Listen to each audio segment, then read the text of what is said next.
Yo, let's talk about how you can get a lot of mammoth curries, brown cherry, fried noodles, and galeclaw nikajagas. Now, fun fact, you can obtain these two from expeditions. However, it is not the fastest way, and I am going to show you how. So first and foremost, you need, a flying mount to help you traverse the area. You're going to be going to one specific location that has all three of them. There are other locations that have some of them, but not all of them in one precise location.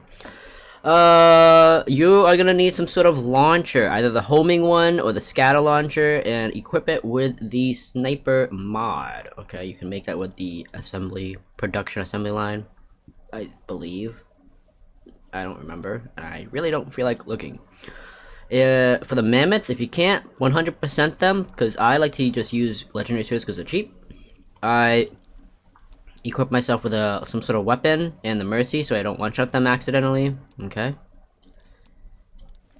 And for the galeclaws, because they come in a sparse of like 4 to 5 spawns, like 4 to 5 pals per spawn, I equip my scatter launcher and just chuck a bunch of balls at them. For the broncherries, I normally just rely on my sniper and look at that mad arc. Call me Kobe. And for the mammoths, I chuck a bit of a grenade or something, or I use one of my pals that has mercy hit. Like this guy's pretty good if I'm on the ground and there's a lot of them. And I equip him with a bunch of AoEs around him, and these are all literally AoEs around him. I don't know why this is 6 seconds shorter. It doesn't make sense. Yeah, but normally I don't really need a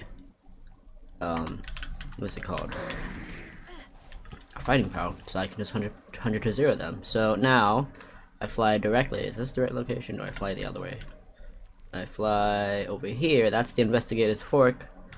Okay, I fly in this direction, and this is where they spawn, in between these two areas. Brown cherries normally spawn down here, but I have seen them in this like upper hemisphere, just below these waypoints. So anyways, it doesn't take long to get there. I kind of like to just fly over there because of the ones that I do encounter when I fly on the way here. But yeah, this is also where the Dogons spawn. I think they spawn around here for the predator ones. But anyways, just up this mountain and a little over is where they all actually begin to spawn. So get your launcher out. Yeah, here's some brown cherries right here.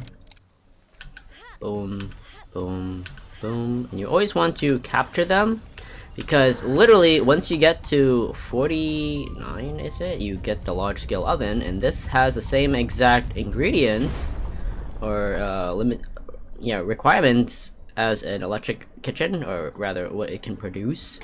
And you need that higher level of oven, so to speak, to make the curry, galeclaw, and brown cherry noodles. And yeah, here's the mammoths. Equip the ring of mercy.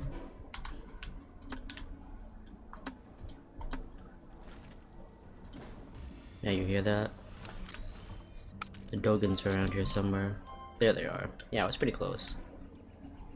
Okay, yeah, I was close. I thought it was up here, but it's by this Y, not that Y.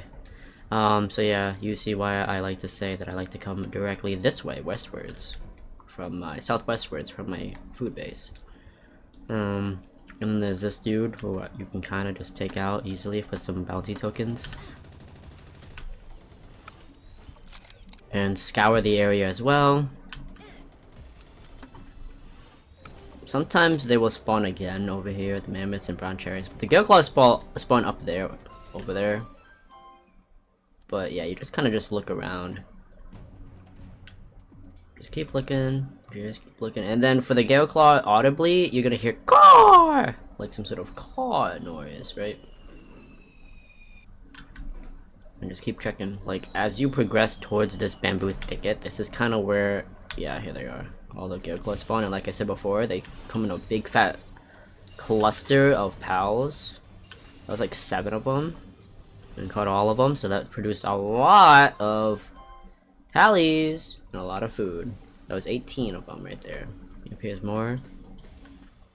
And for those of you who do watch how many spheres you use up per spear launcher, it took 15 spheres. Okay, so if you're doing the math, that's about 60k. I left one.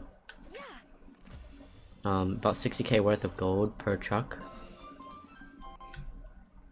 Not the end of the world. There's also a spirit, what is this, a fruit tree? Yeah, fruit tree. I was gonna say spirit tree, like, because I was playing RuneScape the other day, but... Electric ball, spirit flame, and thunder. Lock and laser, disgusting. No thank you. And so I just keep on doing the rounds. I go up and down, up and down, up and down.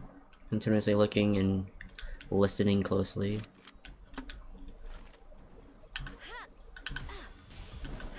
And you see how much food it really gives you. And there's another one of them. Well, that one has good IVs. Too bad I don't need it. Boink. Wow, we got really lucky here. Double spawns.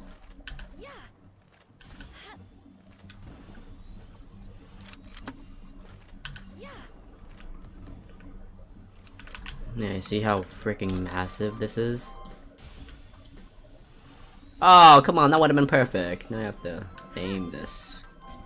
Yeah, right on the nugget. That was pretty hype. But yeah, they spawn all over the place. Literally all over the place, but it's not hard to locate. Yeah, here we go, some more.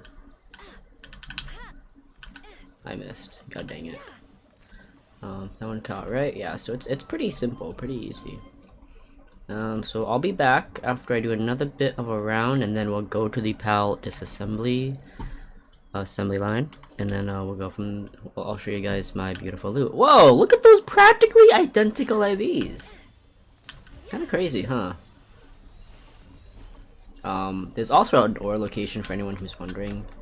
The location is right here, west of the investigators' work. I don't know if it really matters. -259, -217. I'm not gonna edit this, just because I feel like most people should really know that this is the prime location to go to. But for those who don't, well, it's here for a reason. Okay, I will return. These are the spawns, by the way. The double nut sacks, triads. This is investigator's fork, bamboo thicket, investigator fork, and finally, just give me a second. Woo, that's a lot of I think I passed it. Here we go, same spawn. Investigator fork, bamboo thicket. Okay, glad we covered that. Just have to wait a bit for these guys to spawn, and let's head over to our disassembly line, my favorite part of this whole trip. Look at this, triple spawns.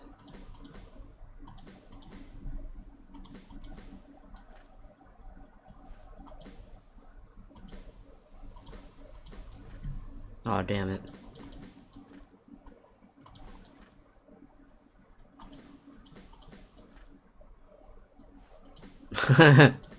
It's raining money, but not for me. Come on, dude. What are the odds of this, huh?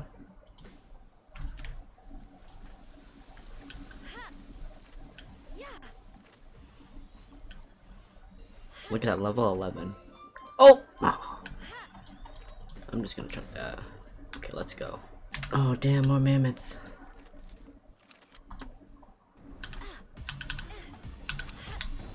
Oh, let me hope that I can get right here. Okay, good, I got right here. So I'm just gonna teleport. But you get the idea.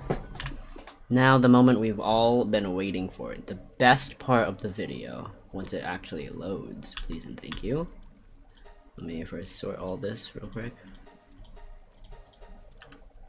Okay, here we go. And then we're gonna go pick up our lootations in a bit. So let's see how much loot we actually have accumulated. We have 84, 72, and 135. So we're gonna practically double that. This is my favorite part. Literally, of every single one of these guides, whenever it involves this assembly line, like I personally hated with a burning passion automatically or manually butchering, which I literally just totally avoided. Same thing with my low level world. I kind of just avoided my manual butchering entirely. Oh, hello there. Goodbye, big boy. Where is he? Ooh! Look at his big tummy. Oh, that's so awful though. Anyways, Look at the food now. Mammoth curry.